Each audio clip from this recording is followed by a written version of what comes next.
Hi hello வணக்கம். நான் வந்து இப்போ என்னட்டு ஒரு சின்ன டிப்ஸோடு தான் உங்களுக்கு வந்திருக்கேன். இப்போ பார்த்திங்கன்னா நிறைய ஃபேன்சியர்ஸ் நிறைய ப்ரீடர்ஸ் வந்து பார்த்திங்கன்னா பிகினர்ஸ் வந்து அதாவது முட்டை வைக்கல புறா வாங்கிட்டு வந்துடுவீங்க. ஆனால் முட்டை வைக்காமல் ரொம்ப சிரமப்படுவீங்க. இது வந்து தவிர்க்கும் விதமாக நான் வந்து ஒரு டிப்ஸ் வந்து வச்சுருக்கேன் உங்களுக்கு.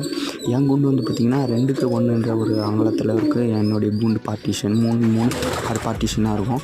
அது வந்து பார்த்திங்கன்னா புறாவை பொறுத்த வரைக்கும் பார்த்திங்கன்னா பேசிக்காக வந்து பார்த்திங்கன்னா கூச்ச சுபாவம் உடையது. அது வந்து ஆள் இருந்தால் முட்டை வைக்காது.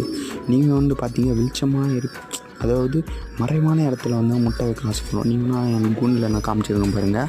வெளிச்சமாக இருக்கிற இடத்துல முட்டை வைக்காது. அதே ஒரு மறைவான இடம் நீங்கள் ஏற்படுத்தி கொடுத்தீங்கன்னா கம்பல்சரி முட்டை குஞ்சு வைக்க நல்ல வாய்ப்பு இருக்குது. நான் வந்து இது வந்து 8 வருஷம் பக்கத்தில் நான் கற்றுக்கிட்ட ஒன்று. இது வந்து நான் உபயோகப்படுத்தி பார்த்தேன். ரொம்ப சூப்பராக ஐடியாவாக இருக்குது. நீங்களும் உங்கள் கூண்டில் வந்து இந்த மாதிரி மறைவான இடம் நீங்களே ஒரு மறைவை வந்து ஏற்படுத்திக்கிட்டிங்கன்னா நல்லாயிருக்கும். By friend.